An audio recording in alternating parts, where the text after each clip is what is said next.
السلام عليكم واهلا وسهلا بكم في قناه شيواتي فول كيشن. اليوم ان شاء الله غادي نوجد معكم كيكه بنكهه القهوه، فخليكم مع المكونات وطريقه التحضير ديال هذه الكيكه. هذه الكيكه هذه ان شاء الله كنحتاجوا فيها جوج ديال البيضات كما كتشوفوا معايا هنا في الفيديو.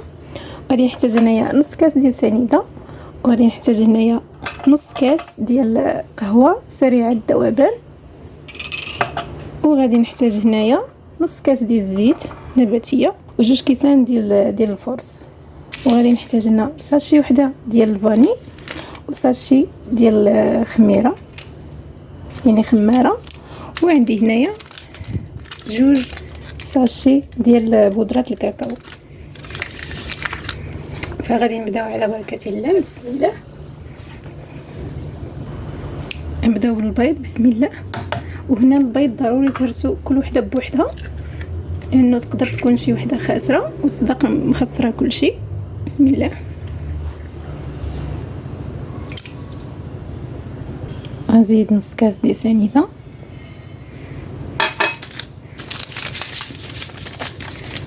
وساشي ديال الفاني،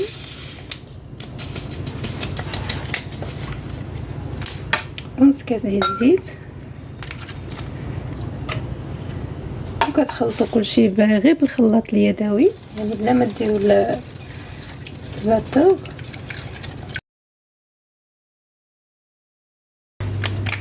كنزيدوا البودره ديال الكاكاو وخماره حتى هي كتضيفوها صافي. كتخلطوا كلشي، كنزيدوا واحد شويه ديال الملحه شويه وصافي. هذا هو القوام ديالها كيف كتشوفوا، يعني ما كيكونش الخليط عاقد بزاف وما كيكونش ثاني سائل. ناخذ هذا المول هذا ديال اللي كيكون بحال هكا، اللي كتكون فيه هذا اللي كيكون محفر يعني مول العجيب، وكدهنوه بشويه ديال الزبده وكترشوا عليه الدقيق وكتكبوه هكا الخليط. بسم الله.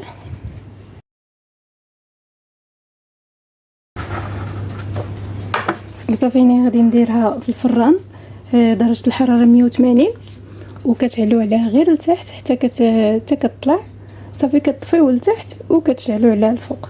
بعد ما درت الكيكه في الفران طيب، غادي نصايب الكريمه باش غادي نزينها، وغادي نحطها في الثلاجه بين ما طابت ليا الكيكه. فهنايا غادي ناخذ الكريم شانتي، فانا استعملت هذه ايديال ديال الفاني، 4 كاس ديال القهوه سريعه الذوبان، والحليب. بسم الله. وهنايا ما غاديش ندير نص لتر ديال الحليب كامل، فغادي ندير غير كاس. الحليب ضروري يكون بارد، هذا الكاس هذا راه كيعبر كاس عنبه. وغادي نزيد هنايا القهوه حتى هي اللي تكون بارده، وصافي غادي نطرب مزيان هاد الكريمه هذه حتى تطلع. الكريمه غنبقى نطربها حتى كنحصل على هاد القوام بحال هكا، حيت انا بغيتها تكون هكا يعني عاقده بزاف، حيت غادي نزين بها. وصافي هنايا غادي نحيدها كنغطيها، وغادي نديرها في الثلاجه فين ما طابت الكيكه. وهي الكيك بعد ما طابت خرجتها من الفران باقا سخونه، المهم غادي نخليها تبرد شويه عاد باش نقلبها. هي انايا بعد ما قلبتها فكتسقيوها بالحليب. بسم الله. ضيفت على هذه اللي هنا راه غير ملي جيت نقلبها توشيتها هكا بصبعي تتشرب داك الحليب وتبرد مزيان، عاد نبدا نزينها. صافي هنا بعد ما بردات الكيكه مزيان يعني راه بردات، لانه كيف كتعرفوا خصها تكون بارده على ود الكريمه. الا بقات سخونه غادي نديروا الكريمه وغادي تبدا تذوب، فمن الاحسن نخليوها تبرد مزيان. هنايا الكريمه حتى خرجتها من الثلاجه. كناخذ هنايا بوش اللي غادي نخدم به، كنديرو هكا في كاس وكنبدا نعمرو هكا بالكريم شونتي. بسم الله. صافيني بعد ما عمرتو فغادي نجمع البوش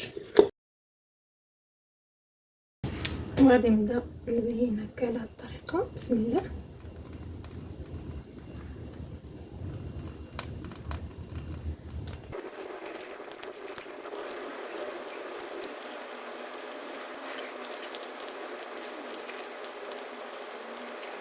صافيني بعد ما كملت الكريمه على هاد الشكل فكناخد الكاكاو كنديرو هنايا في هاد الصفايه هادي، كنبدا نزين بها على هاد الشكل،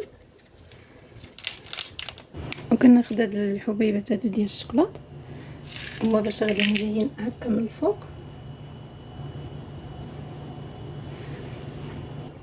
وهذا هو الشكل ديالها بعد ما زينتها هكا بهاد الحبيبات ديال الشوكولاط كما كتشوفوا معايا في لا فيديو. التزيين كيبقى على حسب الذوق، كل واحد يزينها باللي بغا.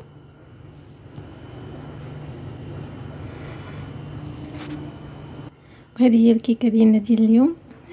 تقدموها مع القهوه كتجي زوينه، بما انه هي فيها المذاق ديال القهوه فهذه كتقدموها مع القهوه كتجي زوينه. المهم هذه هي هذا هو الفيديو ديالنا ديال اليوم، كنتمنى ان شاء الله يعجبكم وتجربوا هاد الكيكه هذه لان فعلا كتجي زوينه، وكما قلت لكم تشربوها مع القهوه هكا في العشيه كتجي زوينه، كتجي مواتيه مع القهوه. وهنا غادي نختم معكم الفيديو، غادي نقول لكم تهلاو ليا في راسكم، ونتلاقاو ان شاء الله فيديو جديد على قناتي وقناتكم شهوات ايفول كيشان. خليتكم على خير.